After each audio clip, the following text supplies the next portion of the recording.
Hi అండి. నా పేరు సంధ్య. అందరూ ఎలా ఉన్నారండి? అందరూ బాగుండాలని కోరుకుంటున్నాను. అందరికంటే కొంచెం ఎక్కువ బాగుండాలని కోరుకుంటున్నాను. మీ అందరికీ వరలక్ష్మి వ్రత శుభాకాంక్షలండి. ఇది గురువారం రోజు నైట్ ఈ విధంగా పక్కలన్నీ మార్చేస్తున్నానండి. బెడ్షీట్ మొత్తమును ఈ విధంగా ఒకసారి తీసేసి దులుపుకుని ఈ విధంగా కొత్త బెడ్షీట్ని అయితే అరేంజ్ చేసేసుకుంటున్నానండి. చూస్తున్నారు కదా, ఈ బెడ్షీట్ నేను తీసుకుని 3 months అయిందండి. 1100 పడింది నాకైతేని. 9x9 అయితే తీసుకున్నానండి. ఫోల్డింగ్ అది బాగుంటుందని చెప్పి ఈ విధంగా అరేంజ్ చేసేసుకున్నాను. మీకు ఎలా అనిపించిందో కామెంట్ చేసి అయితే చెప్పండి. ఇప్పుడు శనగలు కూడా నానబెట్టేస్తున్నానండి. చూస్తున్నారు కదా, ఒక కప్పు శనగలను వాటర్లో వేసి నానబెట్టి మూత పెట్టి పక్కన పెట్టుకోవాలి. ఉదయాన్నే లేచి బ్రష్ చేసి టీ అయితే పెట్టేసుకుంటున్నానండి నేను.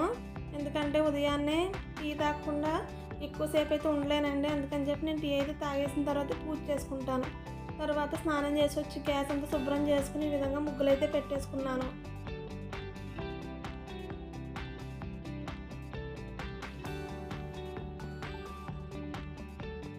గడపకు కూడా పసుపు రాసి బొట్లు అయితే పెట్టేశానండి. చూస్తున్నారు కదా. తర్వాత పులిహోర కోసం గ్యాస్ మీద ఒక బాండీని పెట్టుకుని కొద్దిగా ఆయిల్ వేసుకుని హీట్ చేసుకోవాలి. హీట్ అయిన ఆయిల్లో 2 స్పూన్లు పసుపుని వేసుకోవాలండి. వేసుకుని ఒకసారి అయితే కలుపుకోవాలి. వాటిలో ముందుగా మనం తీసి పెట్టుకున్న చింతపండు పేస్ట్ని అయితే వేసుకోవాలండి. నేను చిక్కగా అయితే తీసి పెట్టుకున్నాను చింతపండుని. చూస్తున్నారు కదా, ఈ విధంగా తీసి పెట్టుకున్న చింతపండు పేస్ట్ని వేసుకుని ఒకసారి అయితే కలుపుకోవాలి. వాటిలో 2 స్పూన్లు సాల్ట్ని వేసుకోవాలి. కట్ చేసిన పచ్చిమిర్చిని కూడా వేసుకుని దంచి పెట్టుకున్న అల్లం కూడా వేసుకుని ఒకసారి అయితే కలుపుకోవాలి. ఈ విధంగా కలుపుకున్న తర్వాత మూత పెట్టి సిమ్లో ఉడికించుకోవాలండి. ఆయిల్ పైకి తేలే వరకు సిమ్లో పెట్టి ఉడికించుకుంటే మనకి చింతపండు పేస్ట్ రెడీ. ఇప్పుడు పరమాణం అయితే తయారు చేద్దామండి. ముందుగా గ్యాస్ మీద వేరే పాత్రని పెట్టుకొని ఒక 1/2 లీటర్ పాలను అయితే వేసుకోవాలి. వాటిలో ఒక టీ గ్లాస్ అంత వాటర్ని వేసుకోవాలండి, లేకపోతే అడుగు పట్టేస్తుంది అనమాట. వేసుకుని 3 సార్లు పొంగొచ్చే వరకు ఈ విధంగా పాలు పొంగించుకోవాలి. తర్వాత ముందుగా కడిగి పెట్టుకున్న ఒక టీ గ్లాస్ రైస్ని అయితే వేసుకోవాలండి. తర్వాత ఈ విధంగా స్లో ఫ్లేమ్లో పెట్టుకుని ఉడికించుకోవాలి. పులిహోర కోసం వేరే పాత్రను అయితే పెట్టుకుని వాటర్ వేసుకుని మరిగించుకోవాలి. మరుగుతున్న వాటర్లో ఈ విధంగా ముందుగా కడిగి పెట్టుకున్న రైస్ని అయితే వేసుకుని 2 స్పూన్లు పసుపు 2 స్పూన్లు సాల్ట్ వేసుకుని కొద్దిగా ఆయిల్ వేసుకుని కలుపుకొని ఉడికించుకోవాలి. మనకి రైస్ ఇంకా ఒక పలుకు ఉందన్నప్పుడే వాచ్ చేసుకోవాలండి. ఎక్కువ మగ్గిపోతే పులిహోర బాగోదు, చివిడిపోయినట్టుగా అయిపోతుంది. అందుకని చెప్పి ఒక పలుకు ఉన్నప్పుడే వాచ్ చేసుకోండి.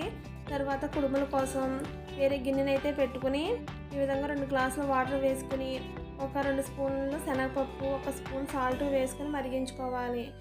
ఇప్పుడు మనం లో ఫ్లేమ్లో ఉడికించుకుంటున్న పరమాణం అయితే చక్కగా ఉడికిపోయిందండి. వాటిలో కొంచెం బెల్లాన్ని అయితే యాడ్ చేసేసుకుందాము. చూస్తున్నారు కదా, ఇక్కడ నేను అచ్చు బెల్లం అన్నీ అయితే పౌడర్ చేసి తీసుకున్నాను. అచ్చు బెల్లం అయితే పరమాన్నానికి విరిగిపోదండి. అందుకని చెప్పి నేను అచ్చు బెల్లాన్ని ఈ విధంగా పౌడర్ చేసి వేసేసుకున్నాను. అది తక్కువ అనిపించింది, అందుకని ఇంకో 2 స్పూన్లు యాడ్ చేసుకున్నాను. తర్వాత ఒక 1/2 స్పూన్ ఇలాచీ పౌడర్, ఒక 2 స్పూన్లు నెయ్యిని అయితే వేస్తున్నానండి. వేసుకుని బాగా కలుపుకుంటే మనకి పరమాన్నం అయితే రెడీ అయిపోయింది నైవేద్యం కోసం. వీటిలో జీడిపప్పును కూడా యాడ్ చేస్తానండి తర్వాత. ఇప్పుడు కుడుముల కోసం మనం మరిగించుకుంటున్న వాటర్లో 2 కప్పుల బియ్యం రవ్వను అయితే వేసుకుని ఒకసారి కలుపుకోవాలి. వాటిలో ముందుగా మనం తురుము పెట్టుకున్న కొబ్బరి తురుమును అయితే వేసుకోవాలి. వేసుకుని ఒకసారి కలుపుకుని మూత పెట్టి మగ్గించుకోవాలి. అంతేనండి, మనకి కుడుములు తయారు చేయడానికి పిండి అయితే రెడీ అయిపోయింది. చూస్తున్నారు కదా, చక్కగా అయితే మగ్గిపోతుందండి. ఇప్పుడు వీటితో కుడుములు అయితే రెడీ చేసేసుకోవచ్చు. తర్వాత గ్యాస్ మీద మరో గిన్నెని పెట్టుకొని నెయ్యిని వేసి 1 గ్లాసు పెసరపప్పును అయితే వేసుకుని ఫ్రై చేసుకోవాలి. చక్కెర పొంగల్ని అయితే తయారు చేస్తున్నామండి. ఇక్కడ 1 గ్లాస్ రైస్ని కుక్కర్లో వేసుకుని వాష్ చేసుకోవాలి. వాటిలో ముందుగా మనం ఫ్రై చేసి పెట్టుకున్న పెసరపప్పును అయితే వేసుకుని 1కి 2 గ్లాసుల వాటర్ వేసుకోవాలి. రైస్ కోసం కూడా ఒక 2 గ్లాసుల వాటర్ వేసుకుని కుక్కర్ని అయితే మూత పెట్టి ఉడికించుకోవాలి 3 విజిల్స్ వచ్చే వరకును. ఇప్పుడు గ్యాస్ మీద మరో ప్యాన్ పెట్టుకుని నెయ్యి వేసి జీడిపప్పు కిస్మిస్ని వేసుకుని ఈ విధంగా ఫ్రై చేసుకుని ఒక ప్లేట్లోకి అయితే తీసుకోవాలి. అదే ప్యాన్లో కట్ చేసి పెట్టుకున్న కొబ్బరి ముక్కలను కూడా వేసుకుని గోల్డెన్ బ్రౌన్ కలర్ వచ్చే వరకు ఫ్రై చేసుకోవాలి. మీ దగ్గర ఉంటే ఎండు కొబ్బరినైనా తీసుకోవచ్చండి. ఇక్కడ నాకు లేక పచ్చి కొబ్బరిని ఈ విధంగా ఫ్రై చేసుకుని ప్లేట్లోకి తీసుకున్నాను. ముందుగా రెడీ చేసి పెట్టుకున్న పెసరపప్పు అన్నాన్ని కొద్దిగా తీసి పక్కన పెట్టుకుని తర్వాత మిగిలిన పెసరపప్పు రైస్ని ఈ విధంగా ఫ్రై అవుతున్న ప్యాన్లో వేసుకుని 1 పావు బెల్లాన్ని వేసుకోవాలి. అలాగే 2 స్పూన్లు పంచదారను కూడా వేసుకుని కలుపుకోవాలండి. మీరు స్వీట్ ఎక్కువ తక్కువ తినేదాన్ని బట్టి అడ్జస్ట్ చేసుకోండి. మాకైతే ఈ విధంగా సరిపోతుంది. ఈ విధంగా వేసుకుని బాగా కలుపుకొని 1 నిమిషం పాటు ఉడికించుకోవాలండి. మొత్తం బెల్లం కరిగిపోయి మనకి రైస్కి మొత్తం ఈ విధంగా పట్టేస్తుంది. చూసారు కదా. ఇప్పుడు వీటిలో తగినంత నెయ్యిని వేసుకోవాలండి. నాకు 1 కప్పు దాకా అయితే నెయ్యిని పట్టింది. తర్వాత 1 స్పూన్ ఇలాచీ పౌడర్ని వేసుకోవాలి. మీ దగ్గర ఉంటే పచ్చికర్పూరం కూడా వేసుకోండి.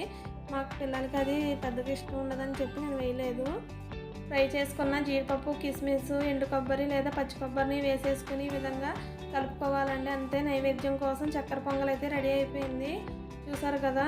ఇప్పుడైతే పులిహోర తాలింపునైతే పెట్టుకుందామండి. గ్యాస్ మీద మరొక ప్యాన్ పెట్టుకుని ఆయిల్ వేసుకుని హీట్ చేసుకోవాలి. హీట్ అయిన ఆయిల్లో 1 కప్పు పల్లీలను అయితే వేసుకుని ఫ్రై చేసుకున్న ప్లేట్లోకి తీసుకోవాలి. అదే ఆయిల్లో నానబెట్టి పక్కన పెట్టుకున్న శనగపప్పును వేసి ఫ్రై చేసుకోవాలి. వాటిల్లో 2 స్పూన్లు మినపప్పు, 1 స్పూన్ ఆవాలు, ఒక 2 స్పూన్లు జీలకర్రని వేసుకుని ఫ్రై చేసుకోవాలి. వాటిలో ఎండుమిర్చిని వేసుకుని ఫ్రై చేసుకోవాలి.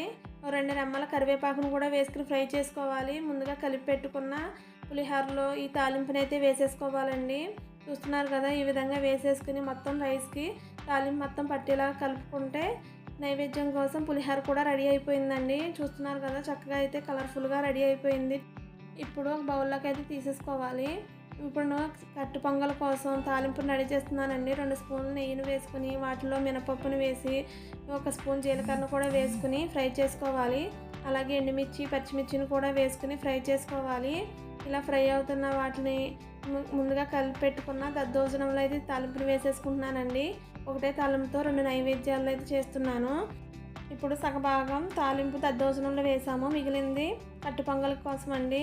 అదే ప్యాన్ ఫ్రై అవుతున్న వాటిలో 1 స్పూను మిరియాల పౌడర్ని అయితే వేసుకుని కలుపుకోవాలి. మనం పెసరపప్పు అన్నాన్ని పక్కన పెట్టుకున్నాం కదండి. వాటిలో ఈ తాలింపుని వేసుకుని కలుపుకుంటే కట్టు పొంగల్ అయితే రెడీ అవుతుందండి. ఇప్పుడు ముందుగా రెడీ చేసి పెట్టుకున్న శనగపప్పు పూర్ణంతో ఈ విధంగా బూరెలను అయితే వేసేసుకుంటున్నానండి. చూస్తున్నారు కదా. స్లోగా ఈ విధంగా డ్రాప్ చేసుకుంటే బూరెలు అయితే ఫ్రై చేసేసుకొని ఒక ప్లేట్లోకి అయితే తీసుకోవాలండి. చూస్తున్నారు కదా. గోల్డెన్ బ్రౌన్ కలర్ వచ్చే వరకు ఫ్రై చేసుకోవాలి. నైవేద్యం కోసం బూరెలు కూడా రెడీ అయిపోయాయి. గారెలు కూడా వేసానండి. ఇంక వీడియో అయితే షూట్ చేయలేదు. మొత్తం అన్ని వీడియో తీస్తూ ఉంటే ఇప్పటికే లేట్ అయిపోయిందండి. ఇక్కడైతే ఒక పీటను తీసుకుని శుభ్రంగా కడిగి పసుపు రాసి బొట్లు అయితే పెట్టేస్తున్నానండి. చూస్తున్నారు కదా. ఈ విధంగా పద్మ ముగ్గును అయితే వేసేసుకున్నాను. అన్నిటినీ ఈ విధంగా రెడీ చేసేసుకోవాలండి దేవుడి దగ్గరవి. ఇలా రెడీ అయిన పీటకానికి తర్వాత కలసాన్ని కూడా రెడీ చేసేస్తున్నాను. కలసానికి పసుపు రాసి బొట్టు పెట్టుకోవాలి. తర్వాత ఈ విధంగా పసుపు కొమ్మను అయితే కట్టుకోవాలండి. ఈ కలసంలో వాటర్ని అయితే వేసుకోవాలి.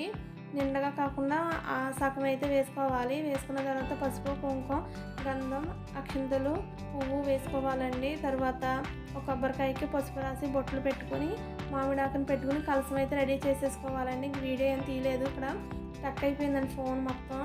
తర్వాత ఈ విధంగా పూజ అంతా అయిపోయిన తర్వాత ఇలా మీకు వీడియో అయితే షేర్ చేస్తున్నాను.